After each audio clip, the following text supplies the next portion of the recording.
си продолжиме со следните содржини кои веќе ги најавивме, меѓутоа, еве сега вака и да кажам званично. Сузе, добро ти утро, да ти посакам убав ден, преубаво ми изгледаш во овие преубави бои. И добро утро за нашиот гостин. Јас многу добро се сеќавам на вас од минатиот пат. Ми оставивте многу убав печаток и сигурна сум дека и со оваа тема која што гледам дека ќе ја имаме ова утро, храната и емоциите, мощно интересно. Сигурна сум дека ќе уживам во разговорот и ќе биде мощно корисно за сите нас да го слушнеме. Добре ни дојдовте?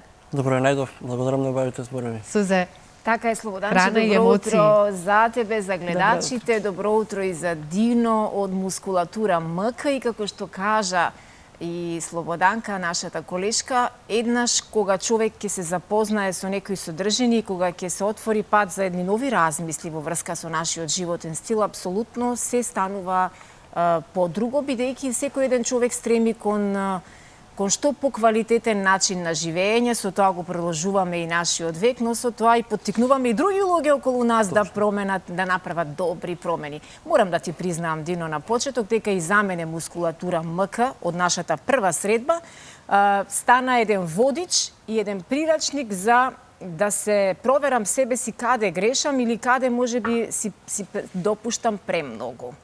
Мускулатура МК постои веќе колку времена? Од 2018. Од 2018, практично од пред пандемијата. Колку животи успеа да промениш со твоите совети и со сите она кое што ти го објавуваш, ама и држиш се, аргументирано е.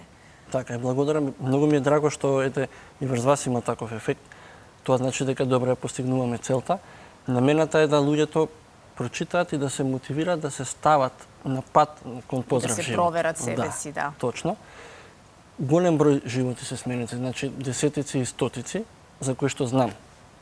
А за кои што не знам, не можам да кажам, секојдневно луѓе ми пишуваат, од нигде никаде ќе каже, јас благодарејќи на вашите статии, на вашите излагања, го променив својот живот, успеав да ослабнам 20 кила, 30 кила, качив мускулна маса. Ја подобрив крвната слика. Чуда, чуда кажувам. Подобрив сонот, ја подобрив дигестијата и тоа се бенефити кои што на вистина ни една друга терапија која ќе ни ја препише докторот, а е се додека го приеме лекот, не може подоцна да делува, пак мораме да бидеме зависни од некакви лекови.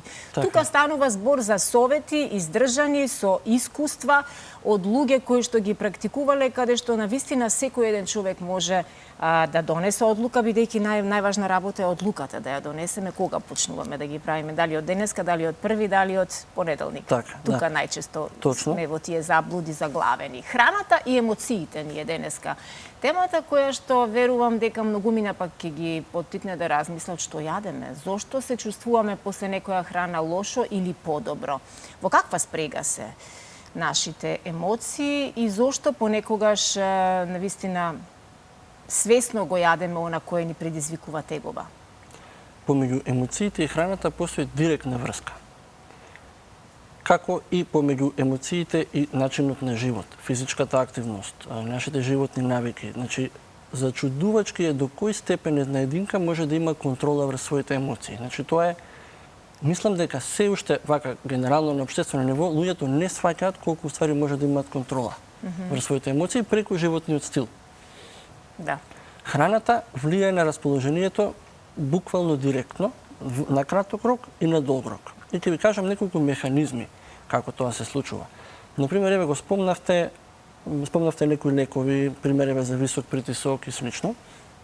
Една од најглавните причини зашто луѓето имаат висок притисок е заради јаглехидратната исхрана која што ја имаат. Тоа значи дека преку ден, цел ден они го одржуваат нивниот шекер во крвта покачен, заради често внес на закуски, особено на јаглехидратни закуски и оброци. Тука се предизвикува излачување на инсулин, значи се покачува инсулин, и ние цел ден живееме со покачен шекер и со покачен инсулин. И имаме успони падови. Кога човек има висок инсулин, неговото тело задржува повеќе вода и повеќе сол. Повеќе ги задржува, помалку ги испушта. Така функционира организмот. Кога тоа се случува, неговиот притисок природно ќе порасне. И одиме на лекар и најчесто првата терапија, да речеме, е лекови за притисок. И сега ние ќе земеме лекови за притисок, тие имаат неколку видови и неколку методи на операција. Еден од нив е влијаат на одреден хормон кој што во телото е одговорен да задржува сол и вода, затоа што тие се многу битни. Мораме да ги задржуваме до одреден степен мораме да ги испуштиме. Тука се и други минерали како калиумот, например, кој што исто така може да се држи, да се испушта, зависно од тоа се регулира и притисокот. Овој хормон се потиснува преку овие лекови и телото престанува да држи толку вода и толку сол. И него му се намалува притисокот. Но баничките, оризот, кока-колата, сето тоа останува, нечепнато, без прашање. И фактички тој човек генерира конфликт во својот организам кој што на некој начин може да избие од било кое непредвидено место. Гледате, и тоа само од еден аспект со исхраната. Так. Точно ли е тоа дека храната која е на пирамидата на најштетна и на најнездрава храна некако создава зависност на која што луѓето се слаби и на која што луѓето навистина не можат да одолеат и постојат храна која ја нарекуваат срекна храна и тажна храна и секогаш велат храната која нема многу вкус, која нема многу зачини, која не е со такви некои примамливи вкусови, едноставно не може да ве направи срекни. Во какви заблуди луѓето се ставаат, не сакајќи да донесат една вистинска одлука за тоа што е здраво, а што е добро? Да, заблудата е во тоа што луѓето всушност не знаат дека не знаат одредени аспекти. Кога човек не знае дека не знае, не може да нешто да коригира. Поентата е дека храната може да биде и превкусна и преголемо задоволство, а сепак да биде комплетно здрава. Значи, не е вистина дека здравата храна е блутава и нема вкус, а не здравата храна е вкусна. Значи, здравата храна може да биде многу вкусна. Кога сме кај емоциите и кај храната, кога човек, науката има увидено и увидува се повеќе и повеќе нови работи. Еве ќе ви кажам еден пример, поврзано со емоциите и храната. Значи, кај нас на програма доаѓаат луѓе со различни цели. Некој сака да ослабе, некој сака да качи мускулна маса, некој сака да подобри фокус, да подобри енергија, некој сака да го поправи коленото, побрзо да трча и така натаму. Значи, со разни цели, меѓутоа секогаш заедничко за сите нив е дека настанува подобрување на енергијата, подобрување на фокусот, подобрување на емоциите, намалување на нивото на стрес. Ние не сме дошле во животот на човеков и да му ги тргнеме, пример, луѓето што му прават проблеми или да му решиме некои ситуации што му се случуваат. Туку ние само сме му подобриле состојбата. И јас преку сите овие резултати увидов дека всушност телото и животот и емоциите се взаимно поврзани, едно со друго се влијаат. Кога човек јаде, еве науката што открива. Кога човек ќе се најде во стресна ситуација, кога има некој стресор, дали е тој внатрешен или надворешен, кај него нормално се покачува излачувањето на хормонот кортизол. И тој го активира оној стресен фактички одговор, таа стресна реакција во телото и ги прави сите тие ефекти. И науката вели, кога човек вели вака, покаченото ниво на шекер во крвта кореспондира со покачена негативна кортизолска реакција. Ако човек има повисоко ниво на шекер во крвта, заради тоа што јадел претходно некаков оброк кој што има шекер и аглехидрати, кој ќе се најде во стресна ситуација, он ќе биде постресен него како кога не би имал толку шекер во крвта. Значи, колку е зачудувачки, колку всушност човек може да залета во заблуди, не знаејќи ги овие природни закони и да каже јас како реагирам стресно, каква е мојата психа, јас сум склон на стрес. И тој ќе биде склон на стрес само од овој еден фактор ако го земеме, ако шекерот е покачен. А ако не е толку покачен, нема да ја доживее истата ситуација толку стресна. И тоа науката го кажува и тоа е зачудувачко. И сега кај нас што се случува? Едно од работите го регулираме нивото на шекер во крвта. На кој начин? Единката престанува да го држи шекерот покачен рачно преку ден. Не ги прави работите што го држат шекерот покачен.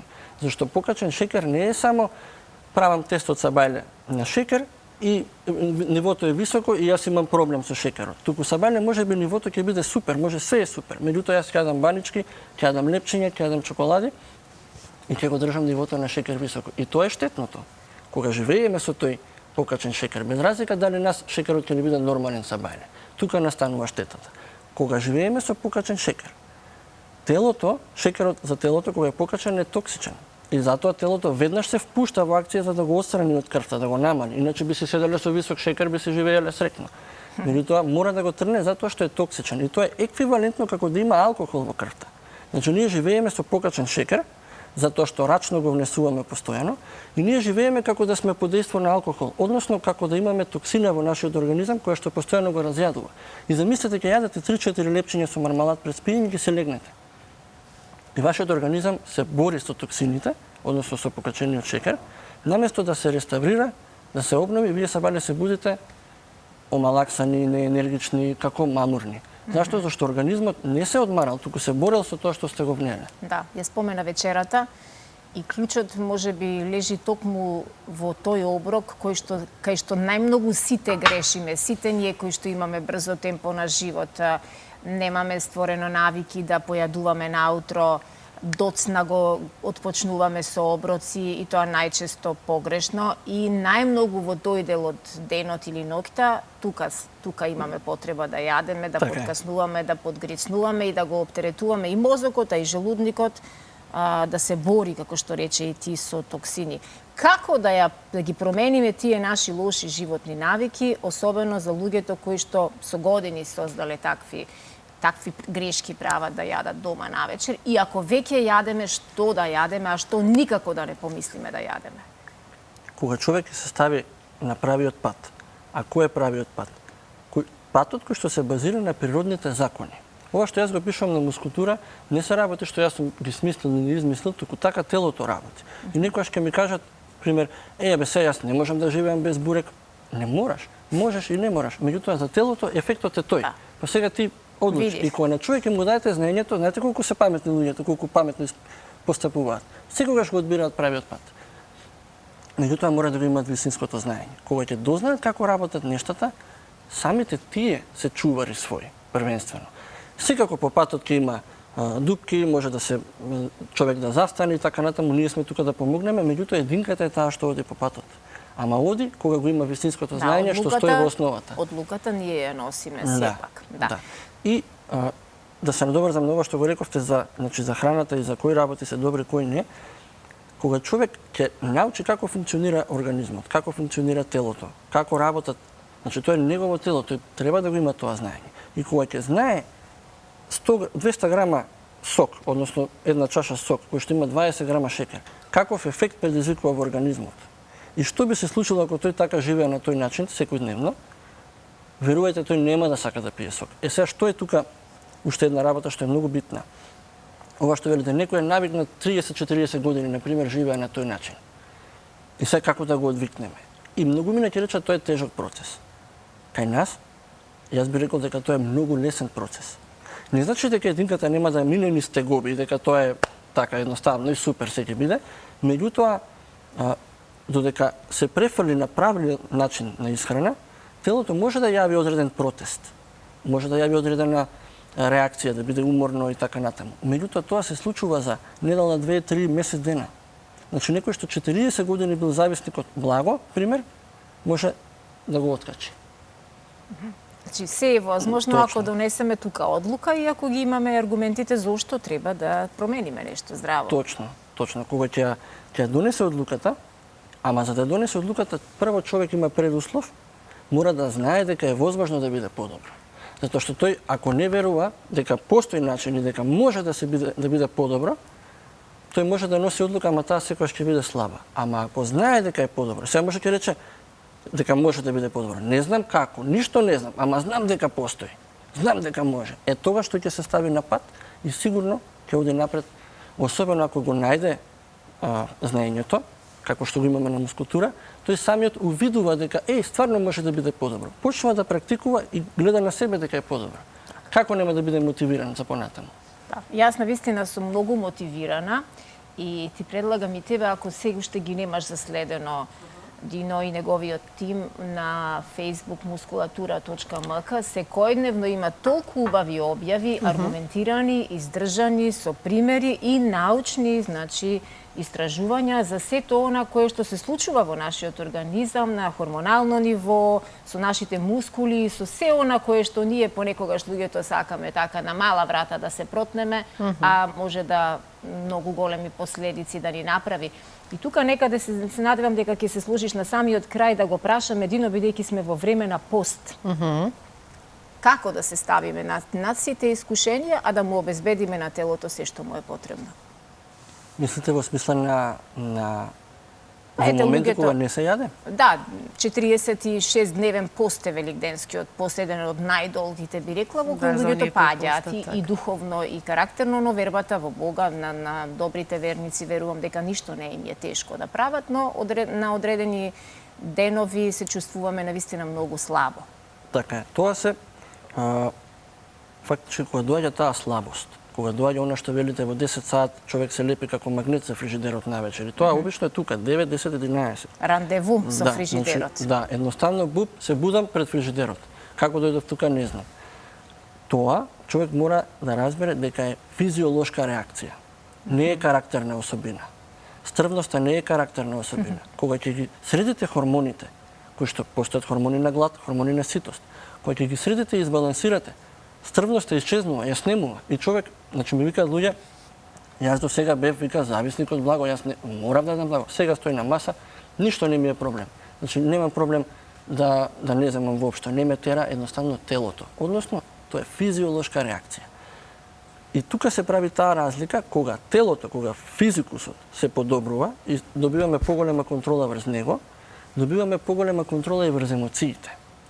И емоциите исто така влијаат врз телото, меѓутоа тоа е, гледате, тоа е взаемна врска. Се е во главата, значи. Да, но тоа што е во главата е поврзано со тоа што е во телото и доколку телото не е подмирено и не е во најдобар ред, ќе влијае врз главата. Да.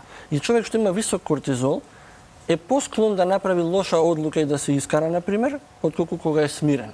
Или човек што има високо ниво на хормонот за глад, например, хормонот грелин, е многу посклон да не одолее и да изеде некое благо или некој леп, отколку кога не би бил тој хормон кај него покачен. А има како се покачува, тоа се физиолошки реакции. Да, Така да, контактираат. ова ги подобрува и верниците и секој кој што сака да практикува нешто такво, заради тоа што го решава телото. Одлично. Јас верувам дека сите оние на кои им се допадна муабетот ќе те контактираат на Мускулатура МК и ќе применат многу од советите кои ти успешно ги испроведуваш. Среќа што ни нашиот кортизол е добар, па никогаш не сме се искарале, не сме паднале во искушение да се искараме. Браво. И многу се радувам поради тоа. Но Благодарам. тоа и до духот и емоциите кои ги носиме во себе, точно до карактерот на Па човекот. сега грешките кои ги правиме, ќе ги надминеме. Еве затоа има луѓе кои си ја знаат својата работа, па ќе ни помогнат Така со е. своите совети. Дино, многу благодарам и многу успех посакувам и што повеќе животи да облагородиш и да промениш на подобро. Фала многу. Ви благодарам, да, е корисен разговор на вистина и предпоставував дека ќе слушнеме многу добри совети кои што ни се добре дојдени на сите. Благодарам и посакувам секој добро, па се гледаме повторно на некоја друга задоволство. тема.